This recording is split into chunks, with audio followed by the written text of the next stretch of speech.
Olá, Rafael, boa noite. Eu me chamo Alex, eu moro em São Paulo e hoje eu trago para o canal a história da minha tia que se chama Jaqueline, mas todos a chamam de Jaque. Ela não é brasileira, então contarei o relato na terceira pessoa, mas com as suas palavras. Eu peço que os ouvintes fiquem até o final, que essa história é surpreendente do início ao fim.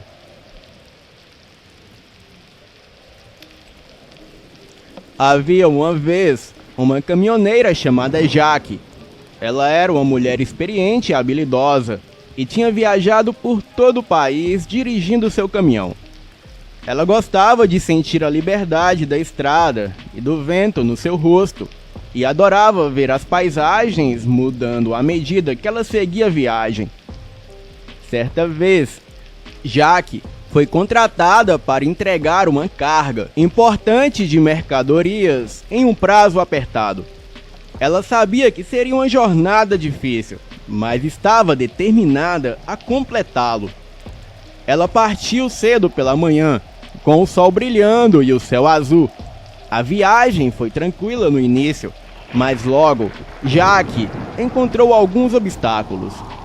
Ela enfrentou uma tempestade de neve, engarrafamentos e até mesmo um acidente de um outro caminhão que bloqueou a estrada por horas. Mas ela continuou em frente, sabendo que precisava entregar a carga a tempo. Finalmente, no final da noite, Jaque chegou ao seu destino. Ela entregou a carga com sucesso e foi muito elogiada pelo seu trabalho duro e determinação. Ela sentiu-se orgulhosa de si mesma por ter completado a jornada e sorriu ao pensar nas aventuras que a estrada ainda tinha reservado para ela. Bem, era exatamente isso que Jaqueline, uma caminhoneira de 46 anos, queria para sua vida. Após aceitar um trabalho como caminhoneira, onde boa parte das suas viagens era feita entre o Texas, Arizona, Novo México, Kentucky e Utah. Ela trabalhava terceirizada, com um caminhão alugado pela empresa. Jaqueline era uma mulher solteira. O seu marido a largou após eles perderem o seu filho em um parto difícil quando ela tinha 20 anos. A partir desse dia, ela decidiu trabalhar pelas estradas e, muito jovem, ainda aos 29 anos, realizou seu sonho de ser caminhoneira. E depois de 10 anos vivendo aventuras pelas estradas, Jaque finalmente encontrou um companheiro, ou melhor dizendo, um companheiro. Era um filhote de husky siberiano, que ela achou enquanto dirigia pelas estradas de Salt Lake, em Utah, em meio a uma nevasca. Era um filhote macho. Provavelmente se perdeu da sua mãe ou simplesmente fugiu. Jaque adotou o pequeno husky e logo deu o nome de Chester, em homenagem ao seu cantor preferido, Chester Bennington, vocalista de uma banda de rock chamada Linkin Park. Chester cresceu e se tornou seu amigo e companheiro de viagens. Jaque e Chester faziam longas viagens de norte a sul dos Estados Unidos. E um dia, a Jaque recebeu uma proposta para trabalhar para um senhor muito rico. E o seu trabalho seria levar mercadorias de Utah até a cidade de Helena, no estado de Montana. O seu novo chefe era um homem muito rico. Deveria ter por volta dos seus 50 anos. E ele pagava quase 3 vezes mais do que Jaque recebia no seu antigo trabalho. Mas ele sempre deixava as regras claras para Jaque. 1. Sem perguntas. 2. Não te interessa a mercadoria que está transportando, e assim que chegar em Helena, o pessoal encarregado vai retirar a mercadoria do caminhão. 3. Caso seja parada pela polícia na estrada e eles queiram revistar a carga, fale o meu nome, Steve Daines, que sou senador, e me ligue imediatamente. 4. Nunca se atrase. Você terá um bônus de $1.000 para gastar com o que quiser nas viagens, hotel, comida, não importa. E terá mais um cartão de crédito para você gastar somente com combustível e manutenção do caminhão. 5. Nas viagens é permitido somente você e o cachorro e nada de carona para ninguém. O seu salário será de $100 a hora e mais uma moradia própria em Montana para ficar lá com todas as despesas inclusas até quando precisar retornar para Utah. Bem, tudo isso era um sonho para Jaque. Ela adorava viajar escutando a sua música preferida, que se chama Sad Boys. De Utah até Montana era mais ou menos 13 horas de viagem, e seriam $1.300 por viagem, mas tudo incluso. Ela não teria nenhuma despesa com nada, ganhou até uma casa própria. Na verdade, um lindo chalé que ficava a leste nas montanhas de Montana, próximo ao lindo lago, e uma paisagem incrível, mesmo apesar da neve na maior parte do tempo. Foram quase um ano trabalhando para Steve, e o senhor confiava bastante nela, até porque a mesma nunca vacilou. E pelas conversas que Jaque ouvia, ela sabia que se tratava de algo religioso. Era esperta o bastante para saber que transportava objetos religiosos e talvez até consagrados para alguns ritos que aquele povo praticava. Ela sabia que Steve era maçom, mas sempre confiou em sua boa índole. Ele a acompanhava em algumas viagens. Era um homem muito inteligente, mas também muito sério. 3 meses depois, Steve subiu de cargo na ordem. Ele aumentou o salário de Jaque e os seus benefícios. Na estrada, o caminhão deu um problema mecânico. Eles pararam em um posto no meio da estrada e Jaque chamou Steve para tomar uma cerveja. Ele recusou. Disse que havia parado de beber há muito tempo, pois o álcool faz mal à saúde. Mas pelo calor que fazia naquele dia, ele acabou concordando em tomar uma Blue Moon, uma cerveja típica de Utah. E depois de muitas rodadas de cerveja, até o reboque chegar para levá-los junto com o caminhão, Jaque, ela perguntou por que ela era apenas uma motorista. Steve respondeu que na ordem que ele participa, infelizmente, mulheres não podem fazer parte, e isso está fora do seu alcance. Mas ela sempre foi leal no que fazia, e ele confiava muito nela. Então, Jaque perguntou o que ele fazia de tão secreto nessa ordem que ela não poderia saber, e que se ele realmente confiasse nela, poderia dizer, pois ela o tem muito mais do que o seu chefe, e ele também é o seu amigo. Está bem, Steve disse, vou te contar tudo.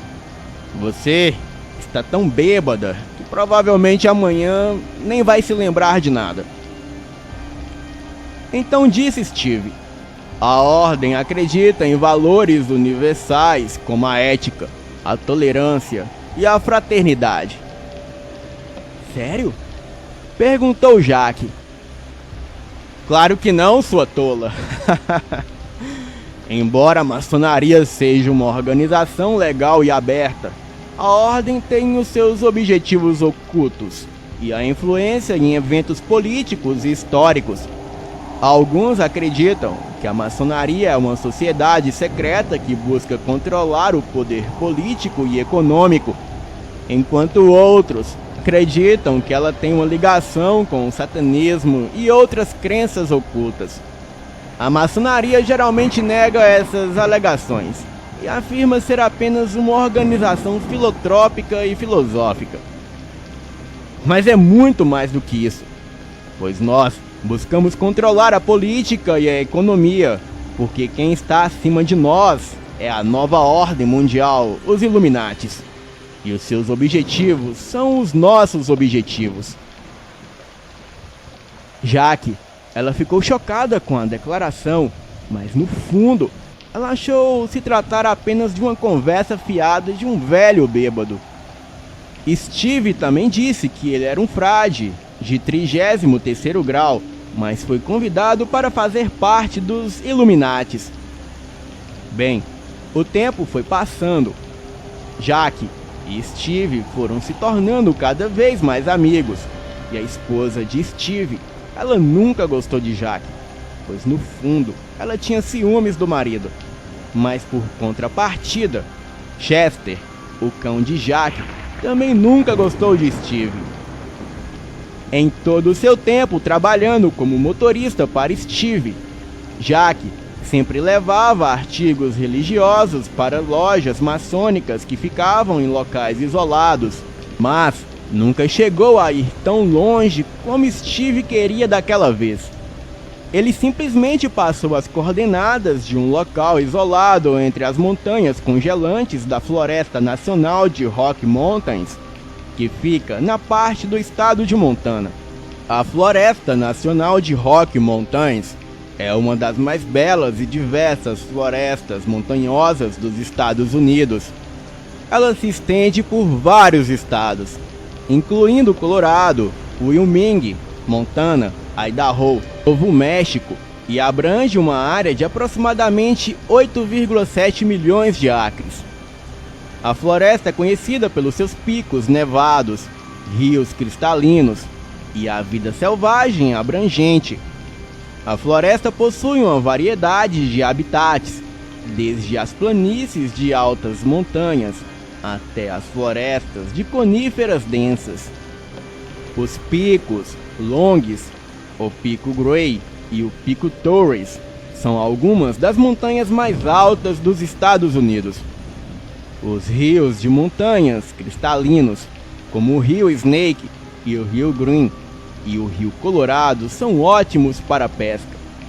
A vida selvagem é abrangente, incluindo ursos, lobos, alces, cervos, coiotes, raposas, falcões, águias e muitas outras espécies.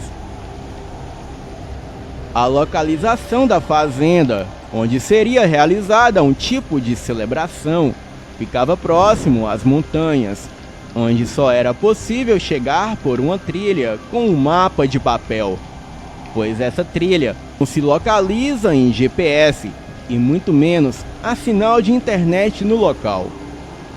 Steve era um senhor muito humilde e, apesar de morar em uma mansão e só andar em carros de luxo, ele dizia sempre gostar da companhia de Jaque, pois ela era totalmente o oposto da bruxa da sua esposa.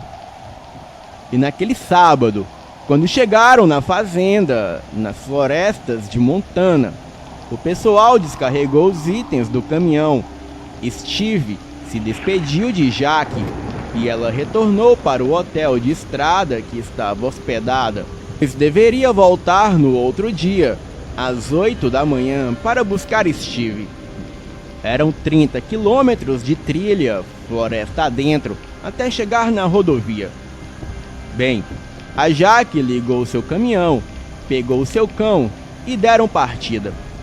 Mas não demorou muito e a neve começou a cair intensamente. Jaque parou o caminhão, esperando a neve diminuir, mas o seu cachorro, o Chester, ele parecia precisar sair para fazer as suas necessidades. Ele era bem obediente. A Jaque deixou que ele saísse por um momento, mas o cão começou a latir e correr, perseguindo algo que ela não sabia o que era.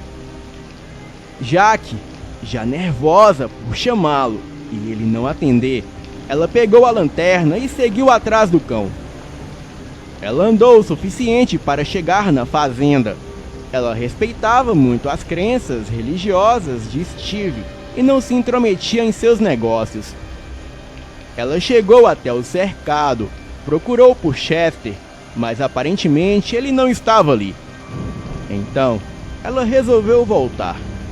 Mas assim que virou as costas, ela escutou um grito. Era um grito de um garoto que vinha da fazenda. E isso, a Jack não poderia ignorar.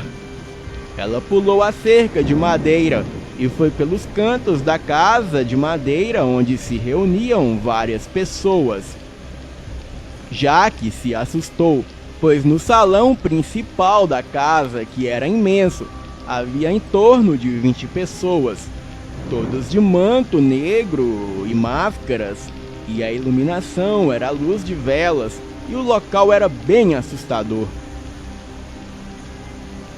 Porém, não tanto quanto o garoto que estava nu e amordaçado em uma superfície lisa de pedra que ela julgava ser alguma espécie de altar. Eles proferiam um tipo de oração em uma língua esquisita que Jack não entendia nada. As pessoas de manto negro passavam um tipo de líquido feito com ervas e unguento pelo corpo do garoto. E um homem alto de manto negro, que usava máscara, ele ficava com um punhal levantado acima do garoto. E parecia que o único objetivo seria amedrontá-lo, mas para quê? Bem, farei um breve resumo do porquê. Existem teorias da conspiração e rumores que sugerem que o adrenocromo, uma substância extraída do sangue humano, é usado em rituais pagãos e sacrifícios humanos, e que é consumido por pessoas poderosas para obter uma sensação de poder e euforia e a jovialidade. Essas teorias não têm base científica ou factual, e não há evidências de que o adrenocromo seja usado dessa maneira. E não há provas e nem evidências de que essas práticas realmente existam. Mas isso foi me relatado pela minha amiga Jack. Os únicos itens que Jack possuía eram uma lanterna e uma faca de caça. O objetivo do sacrifício do garoto era amedrontá-lo, para que o seu corpo gerasse essa substância, o adrenocromo. E no centro do salão, e próximo ao altar de pedra, estava uma estátua de pedra que era uma entidade pagã chamada Baal. Entidade essa do passado que vem sendo adorada pelos inimigos do verdadeiro Deus. Baal é um falso Deus, e o Eterno sempre destruiu e humilhou seus adoradores, pois as suas práticas são profanas, imundas e detestáveis para o Eterno. Jack, com a sua fé e o seu senso de justiça, ela não poderia deixar que nada de ruim acontecesse com o garoto. Ela simplesmente invadiu o local, e todos os presentes daquele rito pagão ficaram confusos. Então, Jack, ela usou a sua faca para cortar as amarras do garoto, e 2 daqueles homens, grandes como uma geladeira, partiram para cima de Jack, mas foram impedidos por um outro homem encapuzado e de máscara. Mas pela fisionomia, a Jack presumiu que fosse o seu amigo Steve. Então, ele gritou para ela: "Fuja daqui, Jack!" Jack apertou o garoto e saiu com ele pelos fundos e com a faca erguida para as pessoas encapuzadas. Mas assim que ela passou de costas pela porta dos fundos, ela foi golpeada por um outro homem. Jack, caída e atordoada, viu aquele homem vir em sua direção. Ele erguia uma enorme pedra e golpearia a sua cabeça. Mas antes que ele fizesse isso, Chester, o seu cachorro, apareceu e atacou o homem. Isso foi o suficiente para Jack se esquivar. pegar o garoto e se afastar dali. Bem, ela não poderia deixar o Chester para trás. Ela pediu que o garoto corresse até o caminhão, que não estava muito longe dali. Então, a Jaque voltou para ajudar o seu cão. E nesse momento, aquele homem enorme já dava uma chave de braço em seu cachorro, fazendo com que ele ficasse imobilizado. Foi uma luta intensa. Jaque, ela pegou a sua faca de caça e a fincou na perna do homem, fazendo ele cair. Então, ela e Chester correram de volta para o caminhão onde já se encontravam com o garoto. Eles deram partida e foram até um posto de gasolina na rodovia. Jaque, ela ligou para a polícia. A mesma chegou em seguida, resgatando o garoto e o levando de volta para sua família. E quanto à suposta seita, a polícia nunca deu detalhes. Disseram que era apenas um bando de desocupados que faziam seus ritos religiosos, nada demais. E resumindo o assunto, ninguém foi preso ou identificado. Mas o mais estranho dessa história é que Steve e sua esposa, eles desapareceram. Há quem diga que eles se mudaram, mas tudo isso é muito estranho, pois a casa de Steve no dia seguinte estava toda revirada, ou foi invadida, ou foi abandonada às pressas. O certo é que Steve nunca mais foi visto, e Jaque, ela jura que ele foi eliminado pela ordem da qual pertencia. Então, ela se mudou de país. Hoje, ela mora aqui em São Paulo e segue sua vida como caminhoneira, acompanhada do seu fiel cachorro Chester. Boa noite.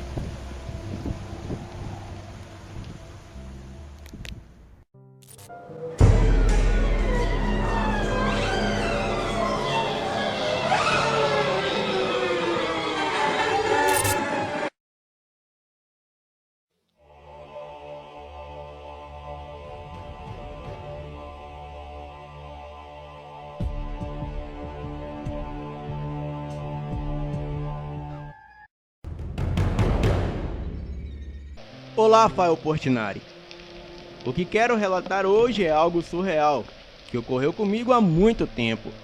E esta é uma história que eu nunca contei pessoalmente para ninguém, pois para mim é a certeza que o desconhecido está por toda parte e você nunca está protegido.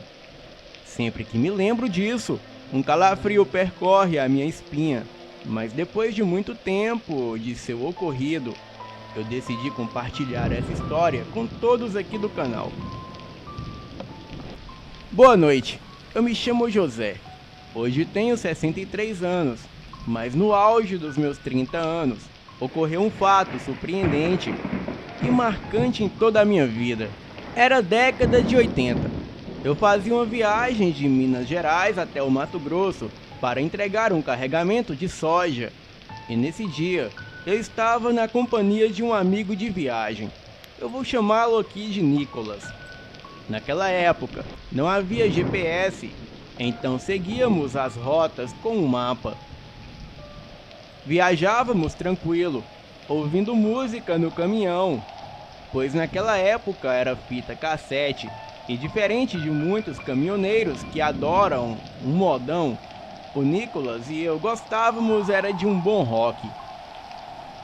E aproximadamente umas 11 horas da noite, o meu amigo Nicolas, que dirigia enquanto eu cochilava, conta ele que dirigia meio sonolento e de repente algo o tirou o sono, pois no acostamento da estrada ele viu uma criança correndo de uma ponta a outra da estrada. E ele conta que aquele menino usava roupas antigas, tipo dos anos 50. O garoto o encarou por uns 5 segundos e em seguida foi entrando para o mato. Nicolas me gritava para que eu acordasse e olhasse aquele menino estranho. E depois de me chamar umas 3 vezes, eu acordei e olhei para onde ele apontava. Porém, eu não vi nada. Ele começou a me contar o que viu, e não se passou nem 2 minutos, e do nada, a estrada principal desapareceu. Não víamos mais o asfalto e nem nada ao redor, e o céu estava completamente umbreu. O farol iluminava o nada, pois não existia nada à nossa frente. Era tudo escuridão, e obviamente tivemos que parar o caminhão. Porém, algo curioso era que quando pegávamos a lanterna, continuávamos não vendo nada à nossa frente. Porém, atrás do caminhão víamos tudo normal.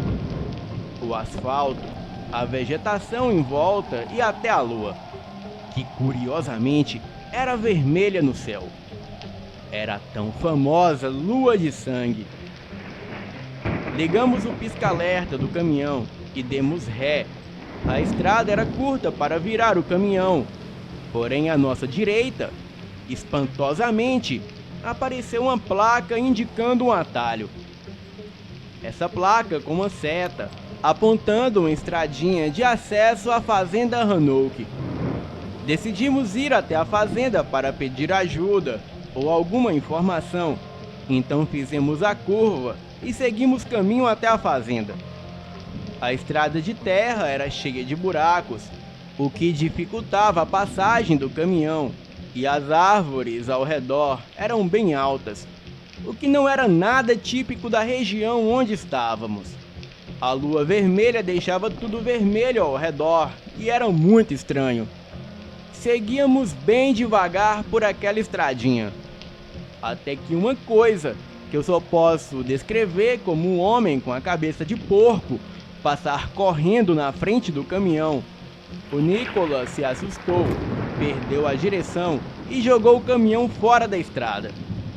Não houve nenhum acidente grave, pois apesar das estradas ser de barro, paramos em meio às árvores. Nicholas estava tremendo muito para dar ré no caminhão e continuarmos a viagem.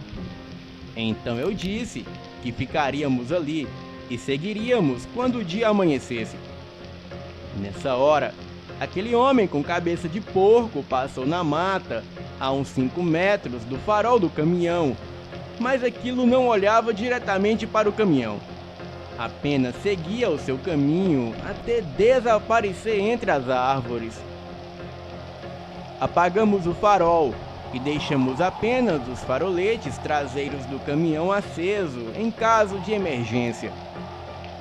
Ficamos dentro do caminhão sem dizer uma palavra, até que mais ou menos uns 30 minutos depois apareceu um carro de boi, conhecido como carroça.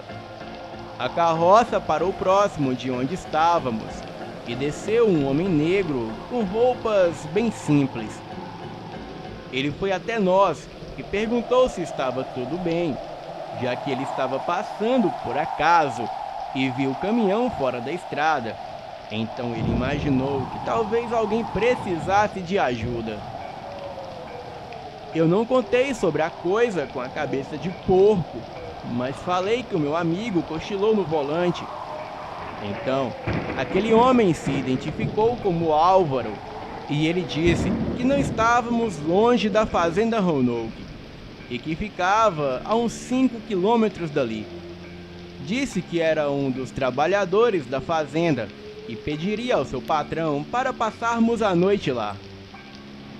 Aceitamos o convite, deixamos o caminhão lá como estava e fomos de carroça com o tal Álvaro. E assim que chegamos, eu logo notei que a fazenda parecia abandonada.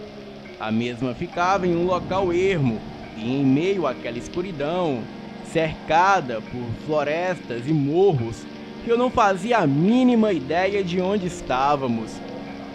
Álvaro contou que aquela fazenda era bem antiga e que vinha passando de geração a geração desde o século XVI. Bem, o curioso é que havia uma igreja na área da fazenda. E o Álvaro falou que os donos não estavam ali, pois haviam viajado para a cidade. Chegamos até o local por volta de meia-noite. Nos alojamos no casarão principal, que era enorme, estilo colonial. O Álvaro preparou algo para comer. Então comemos uma refeição e fomos dormir. Nicolas e eu ficamos no mesmo quarto, pois não queríamos abusar da boa vontade daquele homem. O casarão deveria ter em média de 8 quartos, 4 no andar de baixo e 4 no andar de cima. A sala era gigantesca, tinha a cozinha que também era muito grande. Os banheiros ficavam na parte de fora do casarão, mas pelo chão ser de madeira, deu para perceber que havia um porão, ou talvez um subsolo, onde ficavam os escravos. E também havia um enorme alpendre, uma varanda e até um sótão. Aquela casa por si só era muito assustadora, e naquela noite eu estava inquieto. Eu sentia uma sensação ruim e não conseguia dormir, até que uma forte batida no final do corredor que levava a uma espécie de depósito me chamou a atenção. Nós estávamos em um dos quartos da parte de cima. Meio relutante e com muito medo, eu fui até onde achei que vinha o barulho. Retirei umas caixas de papelão empilhadas e alguns quadros antigos e descobri uma pequena porta de uns 60 centímetros. Voltei ao quarto onde estava e peguei a lanterna que sempre carregava comigo. Percorri o corredor e abri a portinha na base do piso empoeirado e coloquei a luz para enxergar. Naquele lugar existia uma escada que levava ainda mais ao subsolo. Eu não pude ver direito, pois acredito ser uma escada com muitos degraus. Mas ao olhar para baixo, eu esqueci de olhar o que havia acima de minha cabeça. E foi quando uma batida em minha nuca me fez soltar a lanterna. O medo e o susto foi enorme. Eu soltei um grito de pavor por ter sido pego de surpresa. Eu corri de volta para o quarto e acordei o Nicolas e disse a ele o ocorrido e fomos até o local verificar. Quando estávamos saindo do quarto, eu ouvi nitidamente o bater de uma porta com violência. E foi com certeza aquela portinha que eu deixei aberta. Com muito medo, lá fomos nós. Descemos os degraus e olhei instintivamente para cima antes de colocar o corpo, devido à pancada que eu havia recebido minutos atrás. Existia um caibro preso em uma das laterais. Eu acho que é uma tramela. Mas por que do lado de dentro? Quem não gostaria de ser incomodado? Nicolas, que me acompanhava, dizia que eu estava ficando paranoico. Continuamos a descer e já estávamos no meio da escadaria, quando a pequena porta bateu acima de nossas cabeças. O Nicolas escorregou com susto e caiu nas minhas costas. Eu perdi o equilíbrio e despenquei no piso de madeira logo abaixo. Me machuquei um pouco, mas a lanterna estava intacta. Então iluminei o local e na nossa frente era um corredor de tijolos. Ficamos em silêncio, mas estávamos ouvindo nitidamente alguém rir no fundo do corredor. Resolvemos de comum acordo voltar para o quarto e ignorar tudo aquilo. A coragem ainda não era suficiente. O Nicolas subiu as escadas de madeira na minha frente e a portinha não abriu. E como se não bastasse, escutávamos algo subir as escadas com passos de algum animal de cascos e grunhir como um porco. O pânico estava instalado em nós. Eu suava frio e o meu cabelo ficou em pé. Nicolas começou a perder o controle e esmurrou a portinha. Os passos e os grunhidos estavam bem próximos. A porta estava trancada, mas como a madeira era muito velha, então apenas com um chute conseguimos arrombar. Mas pasmem, quando apontamos a lanterna para trás, não havia nada ali. Até os barulhos pararam. Nicholas disse que lá embaixo ele percebeu que havia ossadas humanas ali no chão e também haviam grilhões na parede ao fundo do porão, como se fosse para prender alguém. Voltamos para o quarto, pegamos as nossas coisas e fomos até a sala no andar de baixo do casarão. E não ficaríamos ali naquele local nem mais um minuto. E assim que chegamos na sala do casarão, não encontramos ninguém. Então saímos da casa e fomos até a igreja que ficava na área da fazenda. A lua vermelha deixava tudo vermelho à nossa volta e era bem assustador. E quando entramos na igreja, encontramos uma moça amarrada e amordaçada em uma enorme cruz. Tiramos ela dali e ela estava muito ferida. Aquilo me deixou mais assustado ainda. A moça não falava nada com nada, dizia apenas que eles iriam voltar. Então ouvimos vários sussurros vindo do lado de fora da igreja, e quando olhamos, quase que eu tive um infarto. Eram dezenas de pessoas com cabeças de porcos, mas era como se fosse fantasia, ou até mesmo cabeças reais de porcos.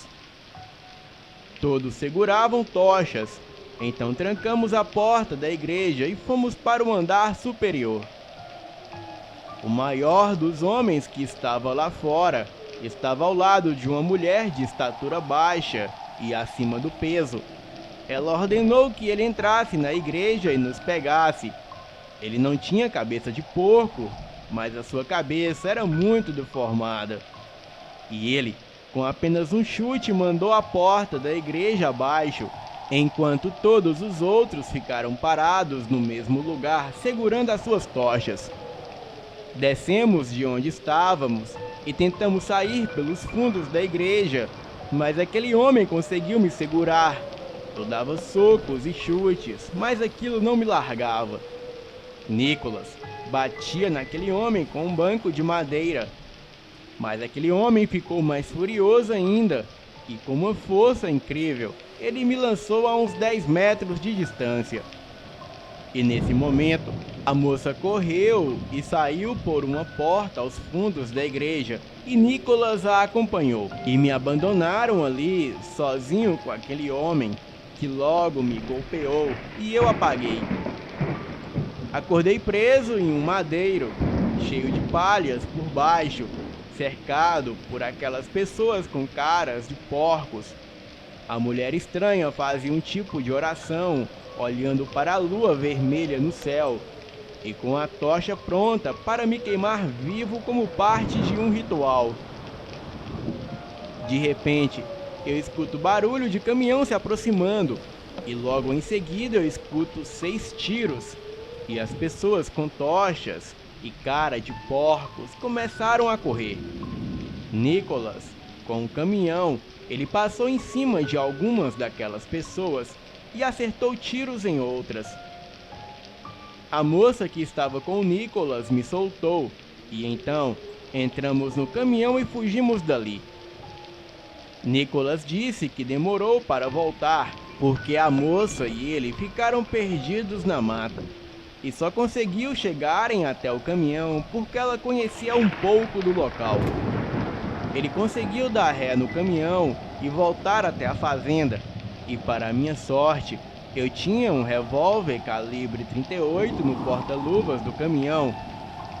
Bem, mas o nosso terror não havia acabado ainda, pois seguíamos pela estradinha para sair dali. Mas depois de andar uns 5 quilômetros, havia um tronco de árvore bloqueando a passagem da estradinha, o que não havia ali antes. Entregamos a arma para a moça. Então Nicholas e eu fomos remover aquele tronco da estrada. E hora ou outra, aparecia um vulto vindo da mata e a moça atirava. Foram 6 disparos, até ficarmos sem munição. Vimos luzes de tocha se aproximando ao nosso encontro, mas estavam um pouco distante. Removemos o tronco da estrada e saímos dali com o caminhão a toda velocidade. Pegamos a estrada principal e depois de algumas horas chegamos a Sinop, no Mato Grosso. Levamos a moça para o hospital e acionamos a polícia. Por tudo que passei, eu nunca mais peguei aquela rota da estrada, mas a moça que mais tarde descobrimos que se chamava Alice, ela deu a sua entrevista para a rádio local. A rádio nos contatou para darmos a nossa versão da história. Bem, depois de muita insistência concordamos, mas o que passamos não chega nem perto do que aquela moça passou. E trarei toda a história de Alice num próximo relato. Boa noite.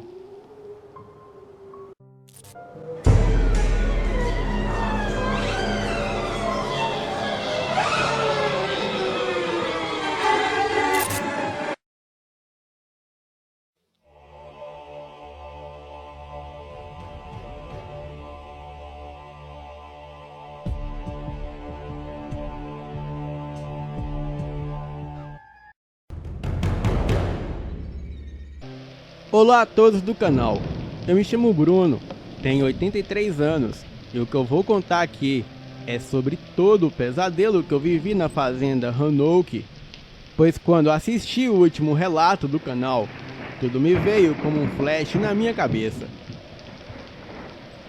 Muitos dizem que a fazenda Roanoke fica em algum lugar do Mato Grosso, já outros dizem que a mesma não pertence a esse mundo, pois a mesma só aparece durante a superlua de sangue. Então, se você não escapar de lá no período da lua sangrenta, você ficará preso na fazenda pelo resto de sua vida. No início dos anos 80, eu era casado e tinha 2 filhos, 2 garotos gêmeos de 11 anos e uma linda esposa. Morávamos no sul do Mato Grosso, na fazenda Labaredas. Criávamos gado e exportávamos carne e leite para todo o estado.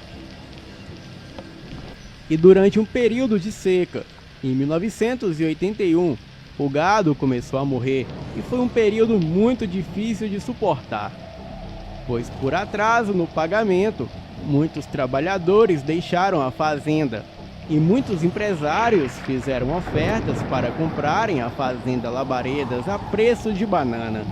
Recusei-me a vender e tranquilizei a minha esposa, Soraya. Eu disse a ela que essa fase ruim logo passaria. E poucas semanas depois, um empresário chamado Alonso apareceu com uma proposta um pouco melhor que as anteriores. E desta vez, de fato, eu fiquei tentado a vender a fazenda. Então pedi a ele um dia para pensar na oferta. E naquela mesma noite, eu cheguei a um consenso com a minha esposa que o melhor seria vender a fazenda, pois as perdas poderiam serem maiores e o valor cair ainda mais. Bem, na manhã seguinte, um homem veio até a minha porta. Eu acreditei que era o Alonso, mas era um outro senhor. Esse não parecia um empresário, e sim um fazendeiro. Ele me advertiu que eu faria um péssimo negócio vendendo a fazenda Labaredas, pois essas pessoas ficam como urubu, esperando a calamidade assolar a fazenda para eles comprarem a preço de banana. E depois, quando o período da seca passar e tudo se reestruturar, as fazendas passam a valerem 50 vezes mais do que o valor que foi comprado. Esse fazendeiro se chamava Patrício. Ele me fez uma contraproposta, na qual eu trocaria a minha fazenda pela fazenda dele, e ele ainda me voltaria a mesma quantidade em dinheiro oferecida pelo Alonso. Não pensei 2 vezes em aceitar. Bem, eu nunca tinha visto a fazenda do Patrício, mas somente pelo fato dele cobrir a proposta do Alonso, eu desfiz o negócio com Alonso e, sem pensar muito, eu fechei negócio com o Patrício. Então, naquela mesma manhã, fomos conhecer a nossa nova fazenda, a Fazenda Roanoke, a qual ficava pouco mais de 110 quilômetros de onde morávamos. Bem, Seguimos estrada adentro e a um certo ponto da estrada principal, algo inusitado aconteceu. Era por volta de 15 horas, mas a uns 50 metros à frente de onde ficava a placa indicando a fazenda. Parecia que ia escurecendo aos poucos. Estávamos na caminhonete, Patrício na direção, eu no banco do passageiro e atrás a minha esposa e os 2 garotos. Perguntei Patrício por que estava ficando escuro. Ele disse que poderia ser um eclipse. Achei estranho, mas entramos à direita e pegamos um longo caminho de terra, cercado pela vegetação alta que não parecia ser típica da região. E depois de alguns quilômetros por aquela estradinha, nos deparamos com um tronco de árvore bloqueando o caminho. Então Patrício parou a caminhonete e eu fui até o banco de trás conversar com a minha família. E o Patrício foi em direção às árvores para tirar água do joelho. Pedi que a minha família esperasse um pouco. Queríamos remover aquele tronco de árvore caído ali bloqueando a passagem. E foi aí que a minha esposa perguntou: "Que tronco?" Quando olhei de volta, não havia nenhum tronco de árvore. Eu perguntei ao Patrício o que aconteceu, mas ele dizia que só parou para tirar a água do joelho e que não havia nenhum tronco de árvore bloqueando a estrada. Achei que estava ficando louco, mas continuamos até chegar à fazenda Hanover. A fazenda era muito grande e linda.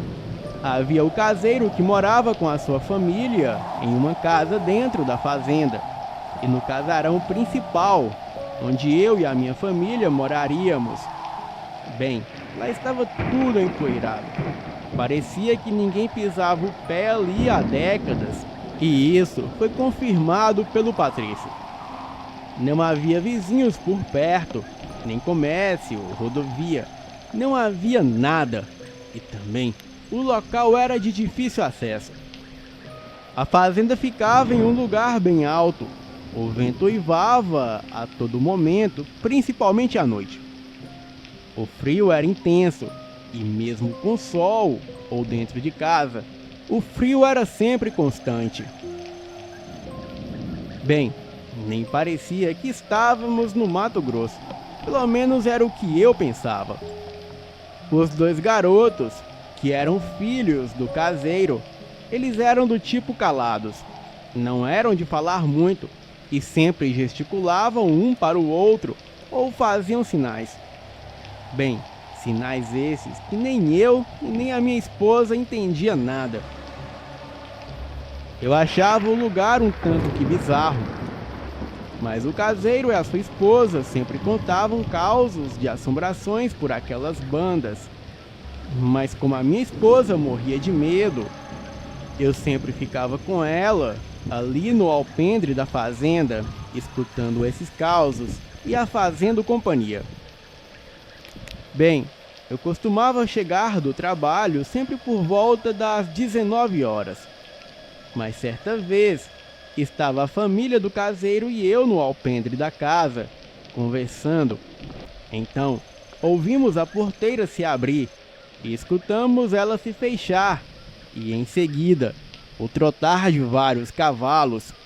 Eu achei que poderia ser o Patrício, pois ele morava em uma fazenda, digamos, perto dali. Observei atentamente, mas nada dele aparecer. Esperamos mais um pouco e nada, até que todo o barulho cessou. O caseiro e seus filhos foram até a porteira, mas a mesma estava fechada e não havia ninguém, nem cavalo, nem nada. E como estava escuro, não podemos ver direito, mas os barulhos eram nítidos. Os filhos do caseiro eram 2 meninos da mesma idade dos meus, mas eram crianças estranhas, do tipo estranhas mesmo, que quando você aparecia, eles paravam o que estavam fazendo, te encaravam e depois se entreolhavam e corriam. Mas com o tempo, eles se tornaram amigos dos meus filhos e os meus filhos também começaram a se tornarem estranhos. E durante um tempo, a minha irmã saiu de casa e veio morar com nós na fazenda. Conta ela que certo dia era uma sexta-feira de lua vermelha e então ela estava lá fora na fazenda recolhendo os cavalos no curral. E mesmo sendo noite de lua clara, a fazenda ficava totalmente escura devido à lua ser avermelhada e às nuvens que a cobria. Mas a minha irmã nunca teve medo de andar por lá, pois ali era uma região um tanto segura. E nesse dia, depois dela andar metade do caminho para o curral, ela notou que a cruz no alto da igrejinha que ficava ali mesmo na fazenda estava de cabeça para baixo. Ninguém sabe quem foi o autor, mas não era obra desse mundo. Mas o certo é que sempre que ela se aproximava da igrejinha, a temperatura caía e fazia mais frio que o normal.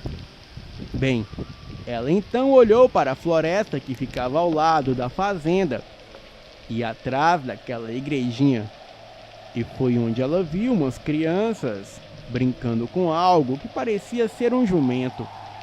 Ela então notou que eles não estavam brincando com aquele animal, e sim o maltratando.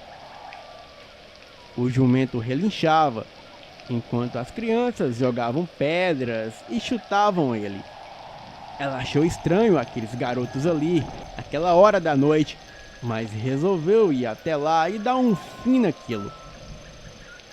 Ela gritou para os meninos deixarem o jumento em paz. Então os 3 garotos que estavam lá pararam e olharam para ela. E ela disse: "É vocês 3, parem com isso, isso é uma covardia."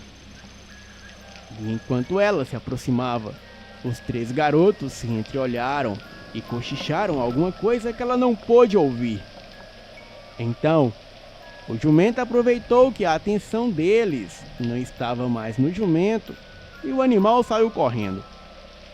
E quando ele fez isso, a nuvem que bloqueava a luz da lua se dissipou de onde estava, e então a lua cheia avermelhada clareou tudo em volta. E quando tudo ficou claro, o coração dela quase parou. O que parecia ser 3 garotos, não eram 3 garotos. Eram 3 seres apavorantes com a aparência de crianças. A única descrição que mais se aproxima era o Sméagol do Senhor dos Anéis. Eles estavam vestidos trapos. Não tinham mais do que 1,20 m de altura. Eram muito magros e os ossos da coluna pareciam sair da pele. E não tinham cabelos. Quando ela viu aqueles bichos na mata, a poucos metros dela, ela entrou em pânico. E os cavalos que circulavam pela fazenda, eles saíram correndo e todos entraram voluntariamente no curral. Uma daquelas criaturas gritou alguma coisa e os outros 2 responderam algo. A minha irmã não entendeu nada, mas a voz deles era algo muito assustador.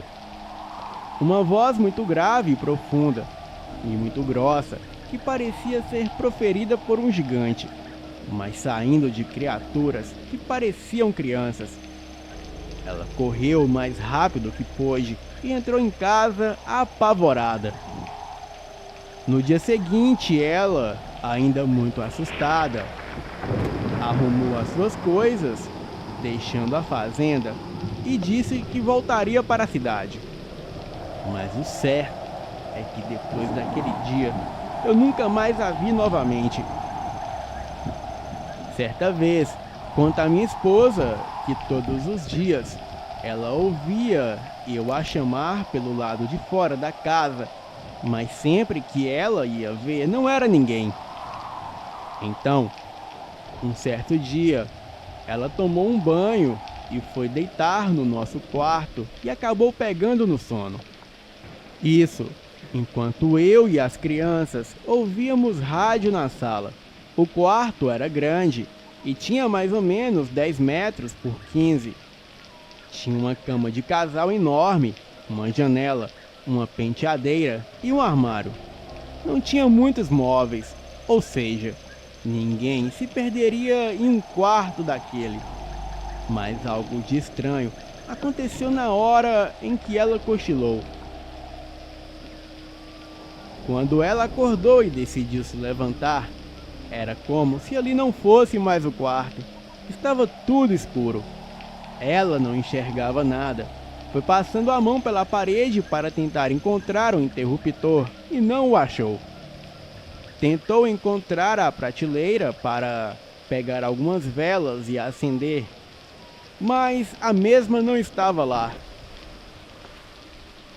O seu desespero foi ainda maior quando ela tentou encontrar o armário e não encontrou, pois ele ocupa meia parede do quarto, e era como se o quarto tivesse ficado sem portas e sem objetos.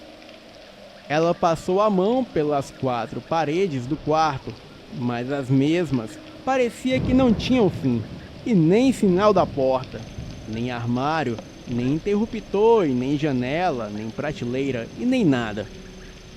Ela não sabia onde estava pisando, pois não parecia o piso do quarto, e sim, um piso cheio de buracos. Ela teve a impressão de seguir por um extenso corredor e andar por mais de 500 metros sem achar o fim, e nem as paredes ela conseguia mais tocar. Isso durou mais ou menos umas 10 horas, e ela gritava para mim que estava na sala com os meninos, mas nós não escutávamos. Bem, quando ela finalmente conseguiu sair dali, ela contou uma história muito esquisita. Disse que ficou presa naquela escuridão sem fim por quase 10 horas. Porém, não havia se passado nem sequer 1 hora desde que ela entrou no quarto. A minha esposa estava enlouquecendo, então decidi que iríamos embora da fazenda Hanoke. Os meus filhos, que já haviam feito amizade com os meninos, filhos do caseiro, eles agiam estranho, cochichavam entre si, riam sem motivos e conversavam com um casal de bode. Eu achei que era coisa de criança, até a minha esposa acordar apavorada certa noite. Ela perguntava incessantemente onde estavam os nossos filhos. Eu pedi calma e disse que eles estavam dormindo. Então, eu fui até o quarto deles para mostrar a ela que eles dormiam tranquilamente, mas não foi o que aconteceu. As crianças não estavam no quarto. A minha esposa disse que sonhou que o caseiro e a sua esposa era o casal de bode que os nossos filhos conversavam sempre, e que eles haviam raptado os nossos garotos. Eram quase 2 da manhã, a lua vermelha iluminava o céu. Saímos atrás das crianças, mas sem sucesso. Então peguei a caminhonete e fomos até Sinop, que era a cidade mais próxima, comunicar à polícia. E enquanto seguíamos pela estradinha de terra que levava para fora da fazenda, aquele maldito tronco de árvore estava ali bloqueando a estrada. Tivemos que descer para remover aquele tronco, mas enquanto fazíamos isso, vimos várias pessoas com tochas nas mãos saírem do mato e se aproximarem. Todos usavam um manto negro e pareciam serem pessoas velhas. Assim que removemos o tronco, eu consegui entrar rapidamente no carro, mas infelizmente eles puxaram a minha esposa no momento que ela entrou no carro. Eu fui um covarde. Ainda com a porta aberta, eu acelerei a caminhonete e consegui sair dali. Cheguei a Sinop, avisei a polícia, mas eles fizeram pouco caso de tudo.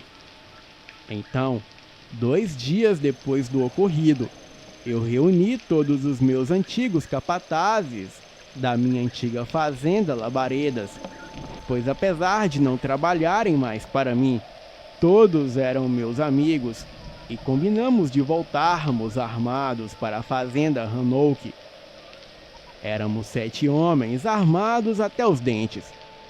Voltamos em 2 caminhonetes e estávamos decididos a resgatar a minha família e exterminar qualquer um que cruzasse o nosso caminho.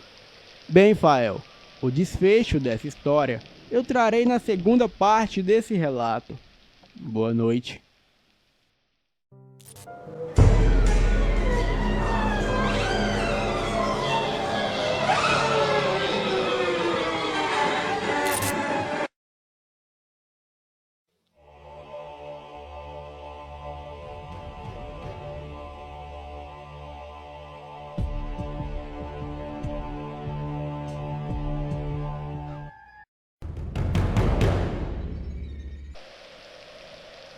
(15 de março de 1983).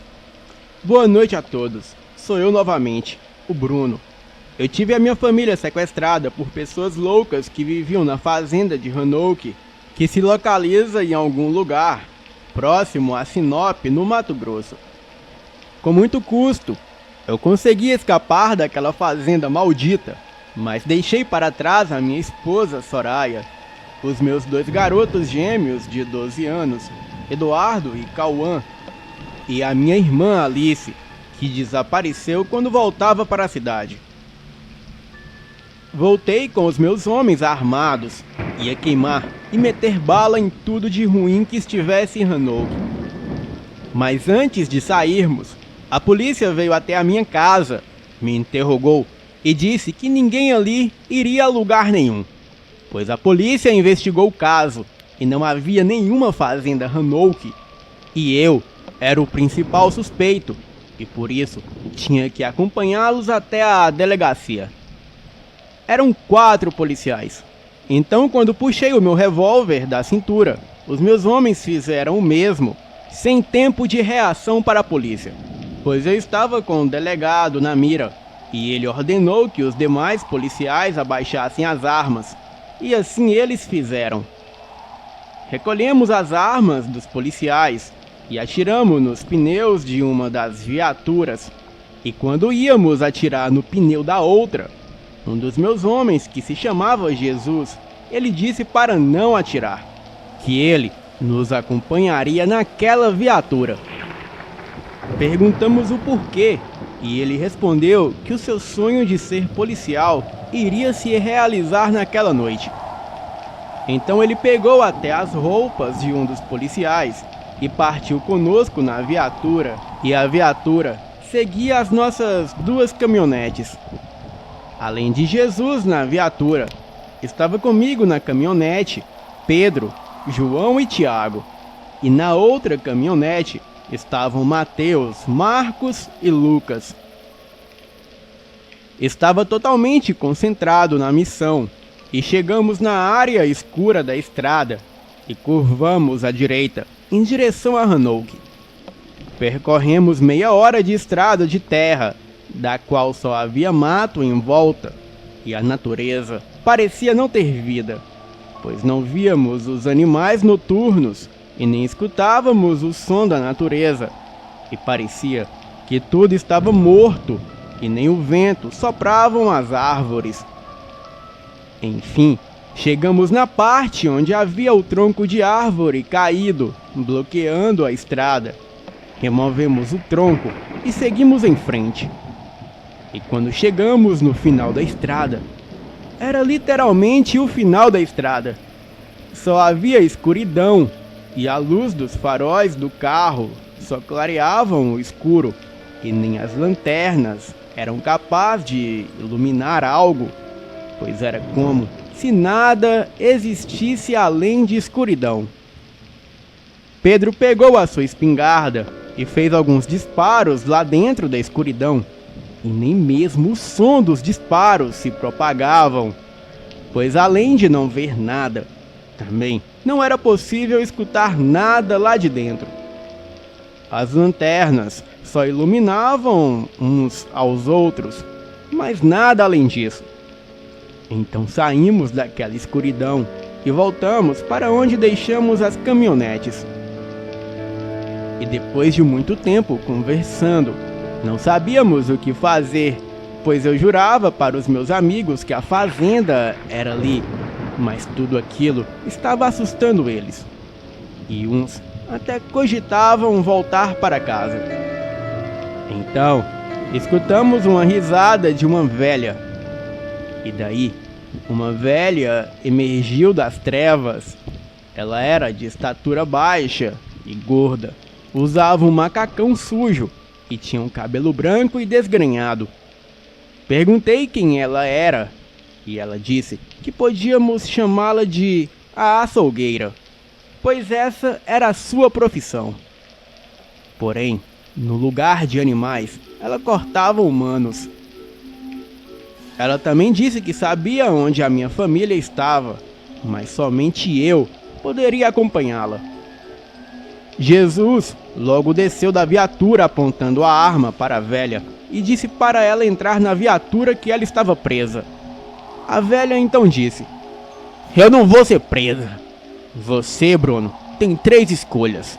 Ou me mata e nunca mais vê a sua família, ou não faz nada e eu vou embora e todos vocês morrem aqui.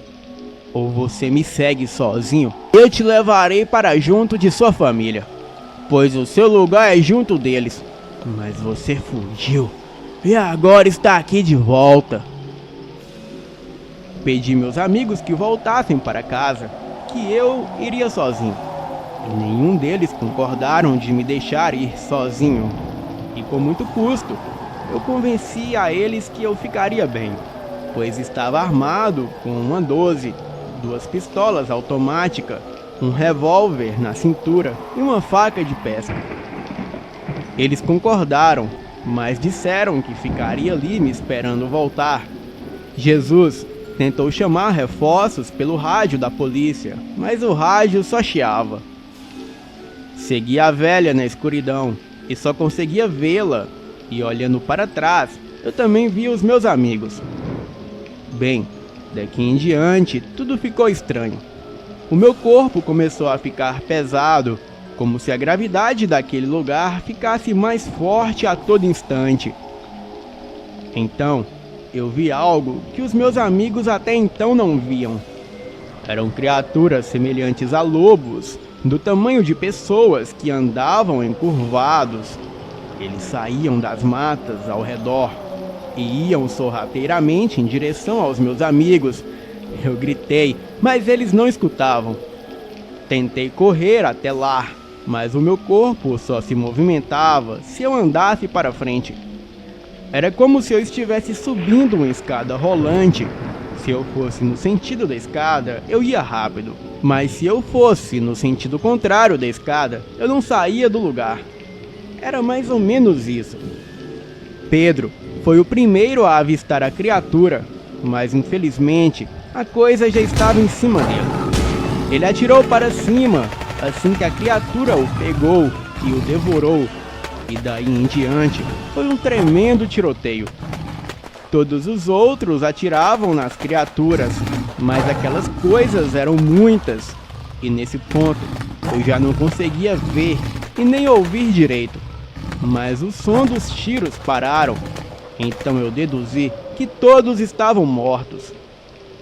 O que foi confirmado pela velha, que se eu não tivesse a seguido, eu também estaria morto.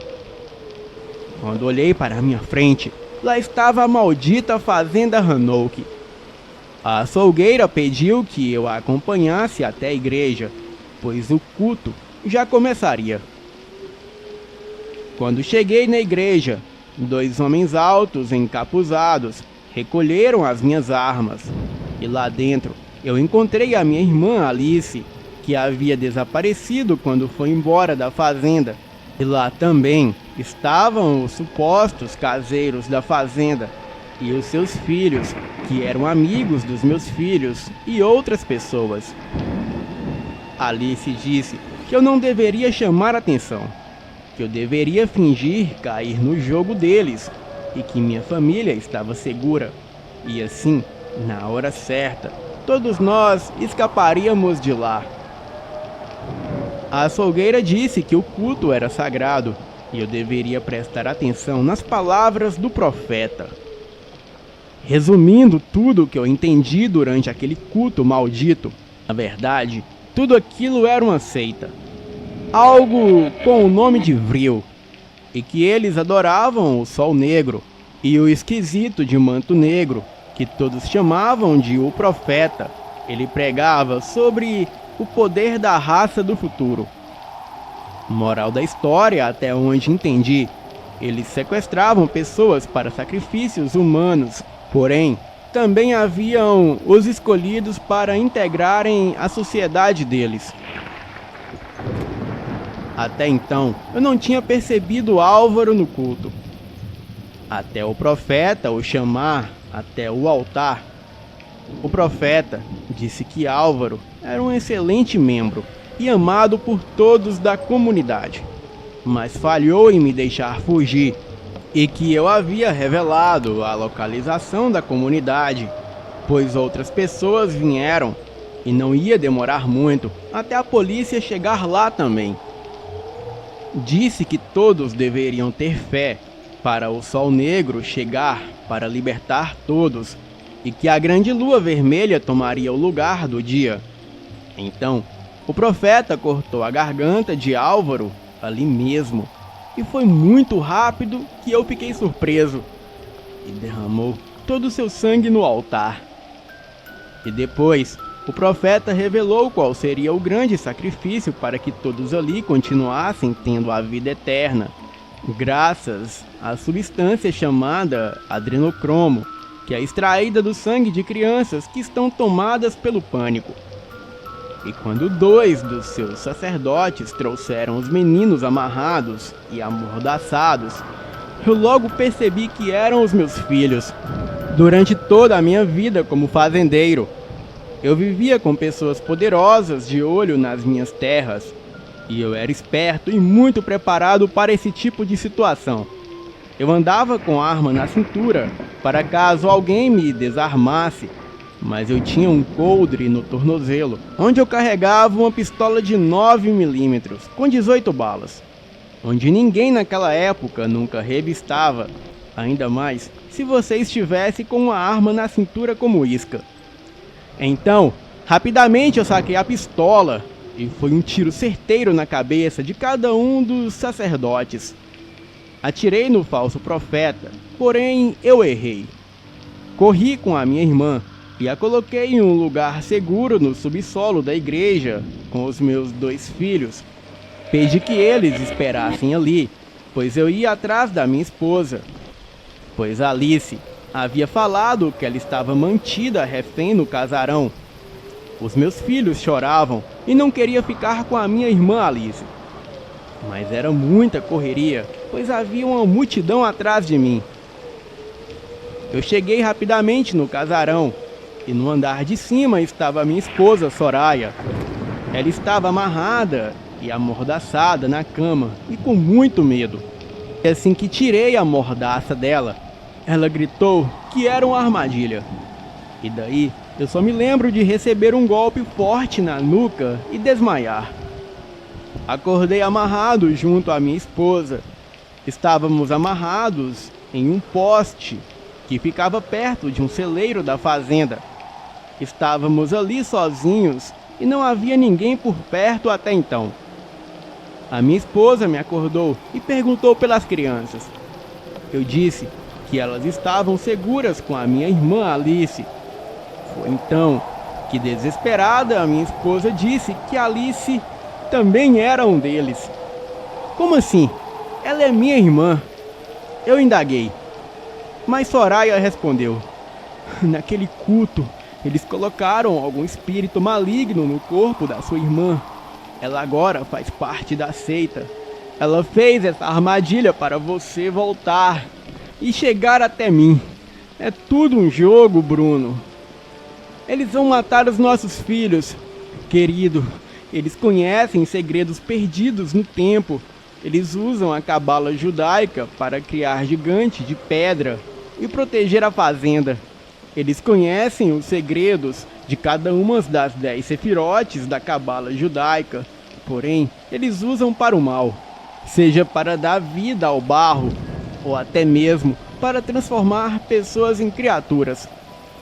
Lobisomens? Eu perguntei. Sim, esse é o propósito da Superlua Vermelha. Ela dá força maligna a todas as criaturas e fortalece os seus ritos e esconde a comunidade Hanouk das pessoas de fora. Respondeu Soraya. Meu Deus, será que aquilo tudo era verdade? Até hoje, eu não consigo assimilar aquela realidade. Eu nem percebi que vieram 2 homens nus em nossa direção. Eles caminhavam normalmente até certo ponto, mas logo em seguida se agacharam e se transformaram em criaturas que eu só posso descrever como lobisomens. E assim que se transformaram, eles pararam no lugar que estavam. O caseiro veio até nós com uma faca e cortou as amarras. Ele disse que os lobisomens são caçadores e gostam quando a presa corre. Então, que Soraya e eu corresse, mas se eu não corresse, não mudaria nada. Apenas teria uma morte mais lenta por ser um covarde. Ele disse também que quando uma lagartixa corre, o gato a mata mais rápido. Mas se a lagartixa se finge de morta, o gato fica horas brincando com a presa. E com nós não seria diferente. Bem, isso me convenceu a correr. Mas antes, eu consegui tomar a faca da mão do caseiro e golpeá-lo no braço. Então corremos, e as 2 feras foram seguindo na direção do ferimento do caseiro. E em menos de 1 minuto, as 2 feras os devoraram. Eu tenho certeza que fizeram isso para nos dar tempo de correr, e assim o jogo ficar mais divertido. As 2 feras eram peludas e enormes. Elas vieram na nossa direção como cães extremamente ferozes e logo nos alcançaria, até um deles receberem um tiro de fuzil que lhe estourou a cabeça. Então a outra fera parou e olhou para a direção de onde veio o tiro. Era Jesus, que estava atrás de uma árvore, e a outra fera correu em sua direção, mas logo foi atingida por outro tiro de fuzil. A fera caiu capotando e subiu muita poeira. Jesus veio até nós e disse que todos os outros estavam mortos, mas ele conseguiu apoio policial, pois o rádio funcionou em baixa frequência. Ele disse que haviam muitas feras e todos estavam encurralados porque não conseguiam adentrar a escuridão. Eles chegavam até certo ponto e paralisavam, mas uma das feras que ele havia atingido se transformou em homem. Então, Jesus pegou aquele homem como escudo e conseguiu atravessar a escuridão, e acabou chegando aqui na fazenda Hanouk. Ele pegou seu rifle e ficou observando tudo pela luneta do rifle para ver se me encontrava. Estávamos perto de sair dali, porém não sairíamos sem os nossos filhos. Então, de dentro da igreja, Alice apareceu com os meus 2 filhos. Ela segurava uma faca e as crianças choravam. Eu pedi Jesus que atirasse na minha irmã. Então, sem questionar, ele mirou nela. Mas a fera, que achamos que estava morta, ela pulou em cima de Jesus e o atacou ferozmente. Presenciei a cena mais marcante da minha vida. Alice degolando os meus 2 filhos. Eu fiquei paralisado, chorando, sem saber o que fazer.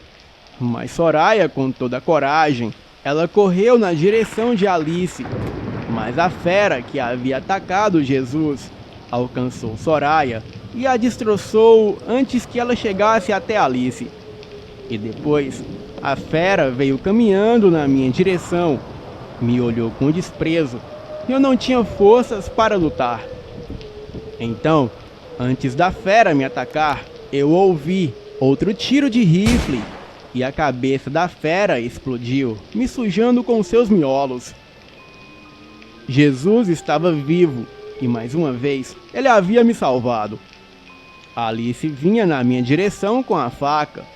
Então, Jesus me mandou correr e ir embora da fazenda, e que ele mataria a minha irmã, mas não seria na minha frente, e logo ele me alcançaria. Então corri para a escuridão que levava para fora da fazenda Hanouk, mas quando olhei para trás, eu escutei o clique e o rifle estava sem balas. Jesus disse um palavrão e em seguida Alice o golpeou com a faca até a morte e foi horrível. Quando saí da fazenda, ainda pude ver as criaturas terminando de devorar os corpos dos meus amigos que haviam ido comigo, e devoravam até mesmo os corpos das pessoas mortas que outrora eram criaturas também. Agora, eu tinha certeza que era o meu fim, pois as criaturas vieram andando na minha direção. Então um deles se pôs de pé e disse com uma voz macabra: "O seu amigo matou o nosso líder. Cadê o seu amigo?" Eu respondi: "Ele morreu matando os outros 2 de vocês." A criatura então disse: "Temos uma regra. Aquele que mata o nosso líder se torna o nosso líder. Você era o líder do seu amigo, pois observamos você dando ordens a ele. E se ele está morto, agora você é o nosso líder. Pois o superior do nosso superior, ele se torna o nosso superior. Seguiremos as suas ordens à risca." Eu, ainda tomado pela raiva, eu disse: "Na fazenda Hanouk existem 2 pessoas, um conhecido como profeta e a outra conhecida como açougueira. Eu ordeno que vocês vão e matem os 2. "Sim, mestre," a matilha respondeu e partiram para a fazenda. Em seguida, a polícia apareceu, pois Jesus havia solicitado ajuda pelo rádio. A perícia encontrou pólvora em minhas unhas dos disparos que eu dei, mas não encontraram ninguém morto com a arma da pólvora, a pistola de 9mm. Todos ali estavam devorados. A polícia sabia que era um animal. Não acreditaram na minha versão, obviamente, porém não comprovaram nenhum sinal de mentiras em minhas palavras. Mas também disseram que não há sinais de mentiras nas palavras de um louco, porque um louco, ele realmente acredita no que diz. E isso foi o suficiente para passar 8 anos internado no Hospital Psiquiátrico de Barbacena, em Minas Gerais, e só sair de lá após o hospital ser fechado definitivamente. Lá em Barbacena, eu presenciei todo tipo de atrocidade, desde lobotomia quanto a outros procedimentos médicos clandestinos. Fiquei sabendo por meio de um relato de outra pessoa que Alice saiu de Hanouk, mas eu digo, ela não é mais a minha irmã. Agora, ela é outra coisa. Fiquei anos esperando por Alice, até que ela apareceu e tivemos vários encontros em Barbacena. Ela se passava por boazinha, mentia que eu era louco, me atormentava psicologicamente, mas nunca me matava, pois a diversão dela era esse tipo de tortura. O psicólogo disse que o único jeito de sair dali era eu assumindo que tinha inventado toda aquela história sobre Hanouk, devido a um trauma de perder a minha família e ver os meus amigos sendo devorados por animais selvagens. Então, eu, cansado de tudo aquilo, eu disse ao psicólogo que só havia um jeito dele acreditar em mim. Mas, infelizmente, ele não voltaria para me contar a experiência. Toda noite, eu sabia que estava sendo observado pelas mesmas pessoas que não pareciam nem internos e nem funcionários. Então, eu sabia que eram da matilha. Eu cheguei em um deles e disse: "Bom dia." "Bom dia, mestre." Ele respondeu. Perguntei se a missão em Hanouk estava cumprida, e ele disse que sim. E se eu desejasse, Ele poderia trazer as cabeças para que eu comprovasse. Eu disse que não seria necessário. Então ordenei que a matilha desse um fim no psiquiatra e depois eles fossem atrás da minha irmã e dessem o mesmo fim a ela antes que ela prejudicasse mais alguém. Bem, se vocês estiverem a fim de ouvir em um outro relato, eu trarei a minha experiência aterrorizante em Barbacena. Boa noite.